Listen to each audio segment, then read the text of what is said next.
and welcome to Your Space with your host Hannah Irene Needs, where we are here once again to give young people the platform to express themselves on issues to do with the country and corruption. Now, with me in studio today is an interesting panel, and I'm excited to be sharing the space with them this Sunday.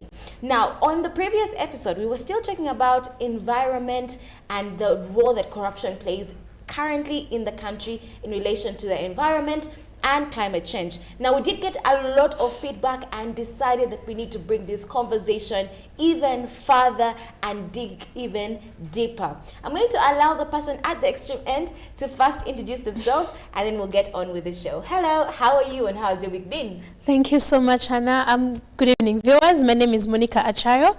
I'm very excited to be on this for this conversation here today.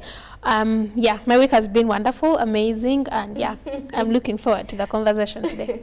Yes, please. Yes, and I'm Vian. I'm Sika. Good evening, viewers, and I'm looking forward to positive discussions and sharing important information together. Good evening, viewers. I am Patricia Chano Kiria. I am very happy to be part of this constructive dialogue because I know it will go a long way in having impact out there. Thank you very much, Hannah. Well, we're going to go straight into the conversation today. On the previous episode, for asking Hannah, we still didn't really understand what exactly the challenge is. What challenge are we trying to solve? And that is why we brought in Vianney today. He is a more experienced climate/environment activist, right, Vianney? Let me go straight to you. What exactly is the challenge? Thank you very much. Currently we are having vast amounts of money, finances and resources being invested into climate change interventions, big sums of money. And therefore, when we talk about the relationship between corruption and climate change, what this means is that the resources, especially that have been dedicated to deal with the consequences of climate change, mitigation and adaptation, are not wasted, are not diverted to alternative use, or stolen. So what climate change does largely is that it puts us, the young people, who are already at risk, to more risk. It makes us more vulnerable. It puts us in a more dire state. That what would have been a source of livelihood, because we are still dependent on nature for our life and our livelihoods. Yes. And because we are a developed country, our systems are not yet fully developed to be where we are supposed to be. And that means climate change makes our state more worse than it already is. Now, when there are no strategies and means to make sure we minimize corruption, then that means the intended purpose of climate change mitigation and adaptation will not achieve its goals. And that means that will undermine the attainment of the global goals, the SDGs, for Uganda, the realization of Vision 2040, and even NDP 3. But also, that's to a broader national level, but also to individual level. At the end of the day, the efforts towards reducing the effects of climate change are supposed to help me as a young person. At the end of the day, it should trickle down to me and the education, my livelihood or business, all sorts of income, my health, and how I live my life. So corruption undermines those efforts. And that's why it is very, very important that we are having this discussion today, that we must deal with the corruption to make sure everything is done so that there is value for money.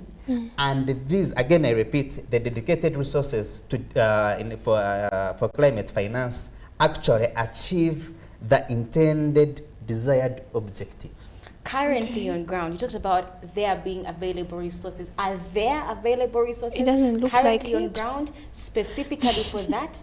Yes, they are.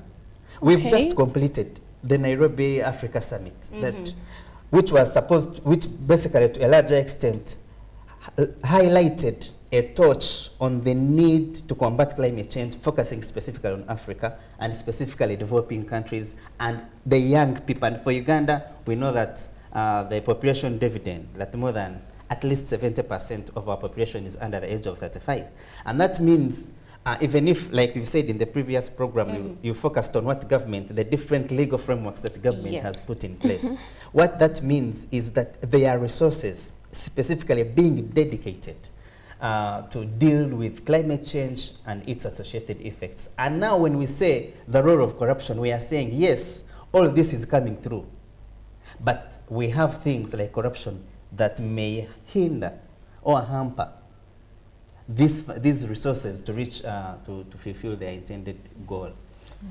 Monica, you are below the age of 35, yes? Yeah. Did you know that these resources existed? Did I know that? Did you know these resources were in existence? Did you know that legal frameworks are in existence? Well, yes, I did know that they were in existence. I did know very many of these things, what he's talking about. I knew they were in existence, but to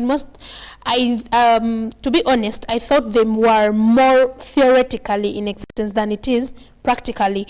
Because, okay, for me, I think generally when it comes to environment, climate change, and all those things, I think one of the challenges that I really find is the fact that the youth are pushing, yes, but then when you go there is usually a huge roadblock, which is the available, okay, everything else working towards the stopping of, working towards promotion of climate change is available, but now we're hearing resources are available and all that stuff. But personally, correct me if I'm wrong, I don't feel it. I don't feel like the elders of the nation are really so involved in this whole thing. We're looking at paper expanders, and personally, I feel like if those particular individuals are not doing what they should be doing, corruption is bound to take place. Climate change is going to remain theoretical. Yeah, but I knew they existed, just I don't feel it. You don't feel it. I don't feel it. Dr. Patricia, as somebody who is in a position of power and responsibility, why is it that young people still feel that the whole issue of environment, the legal framework, and the resources is more of a theoretical matter and it's not being practically being worked upon? Yes. Thank you very much, Hannah. The young people need to, first of all, wake up from slumber, because the Bible says, my people perish for lack of knowledge, because we need to be alive to some of these things. When you look at corruption, especially in the environment sector, previously we talked about how it fuels even wildlife crimes. The diversion of money is supposed to be used for handling issues to do with climate change, of developing policies and so on in the management or improvement of our environment and so on. So corruption basically impacts negatively, especially on the environment, because you can see the environmentally even of dumping or managing garbage. And then we think resource allocation should be improved, especially in the environment, in the sector concerned with the environment. We need something to be done, especially where there is diversion of resources supposed to be used for improving our environment. And we need to strengthen the supervisory or the regulatory mechanisms, especially to do with our wildlife in the country, much as we are looking at strengthening tourism in the country to improve on investment in that area of tourism. But we need to do a lot in order to maintain what we already have.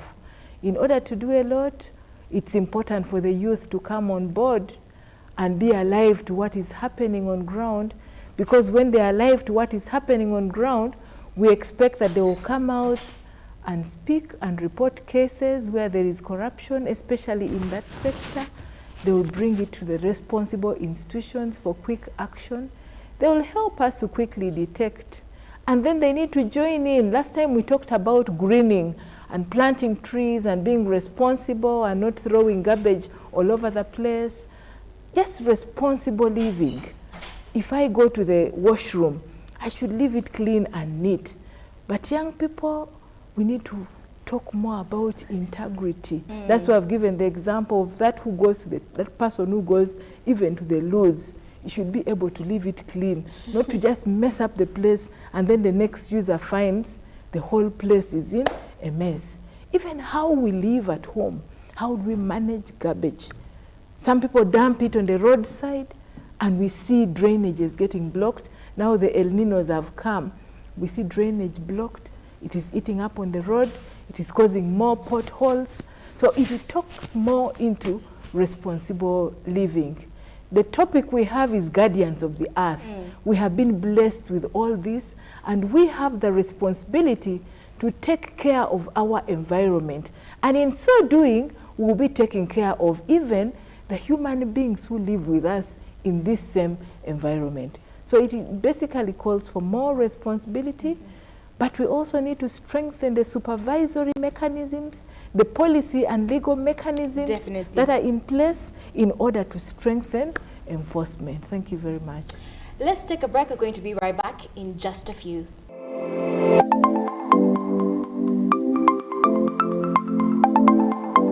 Welcome back from that mini break. You are still here on Your Space with your host, Hannah Arinitwe. We are still with our fantastic panel talking about the nature and the guardians of the earth.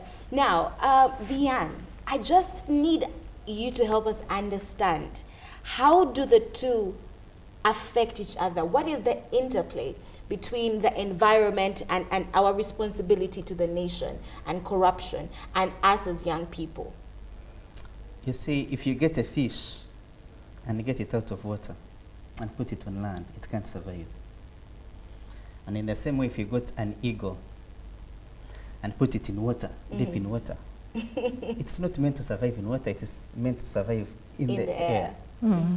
As young people of this country, we need to know that we cannot live without the environment. We are still depending on nature to survive, even for our own lives, but later on our livelihoods, all sorts of income. So when we're talking about corruption and climate change, this is very, very important at the core of our fabric as young people, and we need to be concerned. And therefore, as young people, we need to know that basically corruption affects efforts to reduce emissions. When we're talking about climate change and the Paris Agreement, when we are looking at the Climate Change Act of 2021 and the Climate Change Policy of 2015, and the other favorable frameworks that government has put in place. And let me take this opportunity to highlight actually that Uganda is the first East African country. Our cabinet last year approved the first Uganda Disaster Risk Management Plan. Yes. Wow. And that is a very, very critical document and plan that the government has already put in place, and even committed actually some resources to that effect to it. Because in addition to just having an act and a policy and a plan, what this specific disaster risk management plan is, it is a roadmap on what needs to be done when floods happen or when there is a prolonged dry spell, when these effects of climate change affect us. Government has already put in place a plan, a roadmap that clarifies what needs actually to be done. But as young people, do we actually read? Are we even aware that these things are in place? But I just wanted to say two things before my colleagues come in, is that basically corruption undermines our efforts as a people and as a country to reduce greenhouse gas emissions. Globally, we are saying that we want to keep the global temperature below 1.5 degrees Celsius. That's what all of us, the Paris Agreement and the global agenda is focused on. So when we have corruption, what that means is, for example, efforts and interventions that should be undertaken to reduce these greenhouse gas emissions will not be undertaken or fully undertaken, or will not be done at all. And that's why we need to fight and ensure that there are enough anti-corruption tools within the climate change space and the network and finance and implementation to curb corruption. That's very, very important. And when we talk of reducing greenhouse gas emissions, what do we mean? For example, if we were supposed to use improved cook stoves, for example, because for developing countries, we look at where are we at as Uganda and as young people. For example, each one of us, each home energy use, each one of us has eaten something today. Yes. And eating it meant that we used a form of energy to have it prepared. And every time we are preparing something, that means we are releasing emissions into the atmosphere. We are contributing the greenhouse gas emissions. So, for example, efforts to ensure that every household or every school, in simple terms, or every institution, let's say a hotel, uses an improved cook stove will not be realized. Okay, so it hampers our efforts. That's number. But as a developed country, as a developing country rather, it hampers our adaptation efforts, and that's where we come in. We should come in as young people. And when we talk of adaptation, climate change adaptation efforts, what do we mean? What that means is that, for example, we should undertake, and that's what me as a specialist we are doing in our programming. For example, wholesome, holistic, result-oriented tree planting. What does that mean? What that means, the holistic tree planting is we are looking at tree planting and tree growing. That the young people of this country, lots, and they can be a source of firewood, and they can be sold as a source of livelihood. Yes. Then that's an adaptation effort. I just wanted to bring out. So corruption will undermine that because it requires resources for us to have these trees planted and grown. It is not a free cost. It's not an activity or an intervention that does not. It has a cost attached to it. So when there is a corruption, that means that these trees will not be what? Will not be planted and will not have.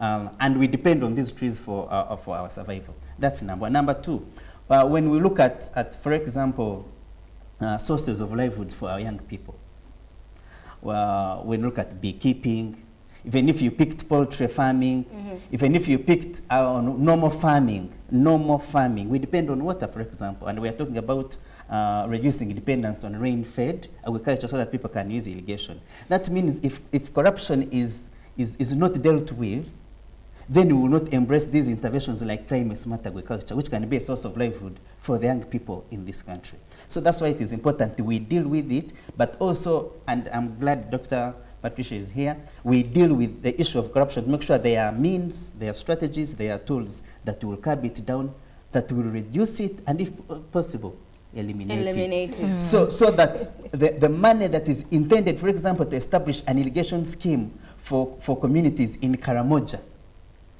okay? It goes and does exactly what it is meant to do in that community. True. But when we have corruption, maybe it will be diverted to another area of attention. So that's why we are saying that when we are talking of adaptation, that's where as young people of this country come in.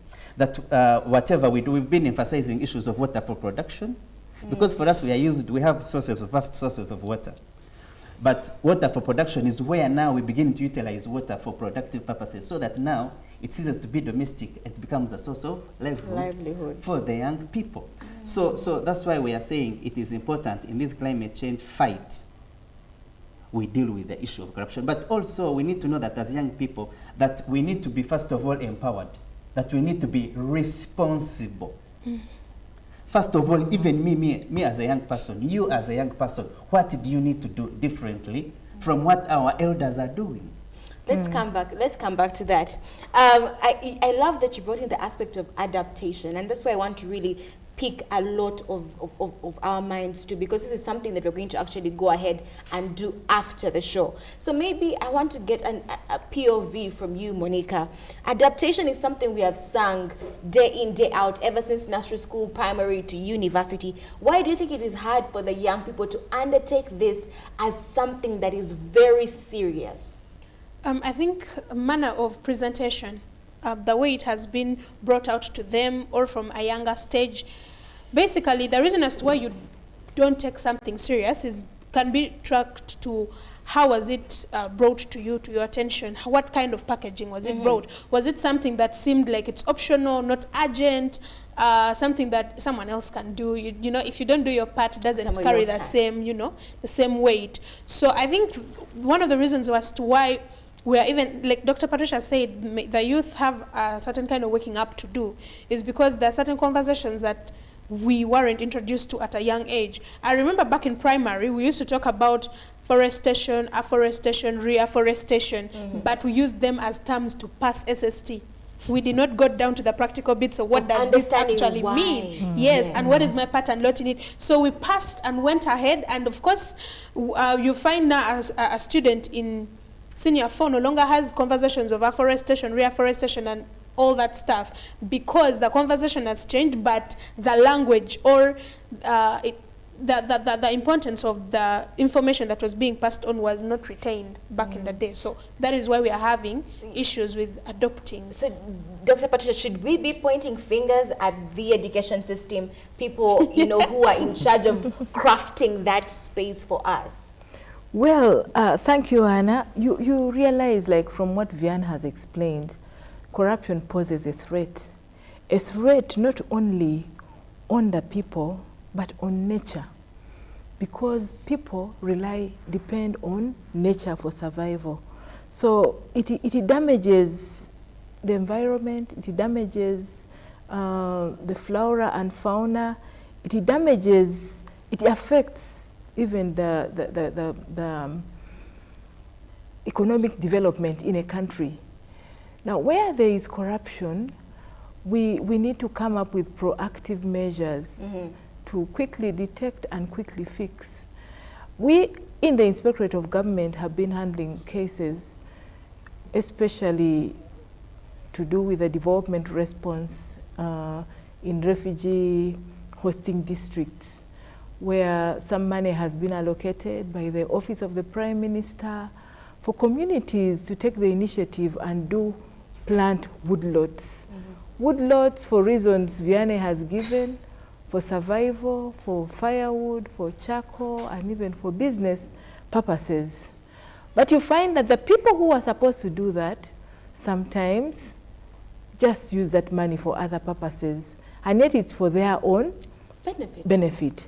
So this calls for strengthening the supervisory mechanisms and approach to that, but also it calls for more awareness. It's not necessarily about changing the curriculum or the education. It calls for more awareness, because when you look at our curriculum today, I know they're reviewing both the primary and secondary school curriculum in a phased manner, but you find that it is factored in there. They're encouraging young people to do green environments in their school. Talking compound, green environment, so that the weather is improved. Definitely. You remember how Karamoja used to be, no trees, hostile environment, hostile people, and so on. But today, people have planted trees, the environment is improving. At least now, even the weather is improving. Definitely. So I think a lot of awareness needs to be done so that people get to appreciate the environment. People get to appreciate the responsibility they have as citizens to take care of that what God has given us. And then where there is corruption, I think it's important for people to come out, to report the cases, to name and shame, and also take on the responsibility. Yes, the mindset which tells someone, please don't throw this bottle on the street, on the roadside.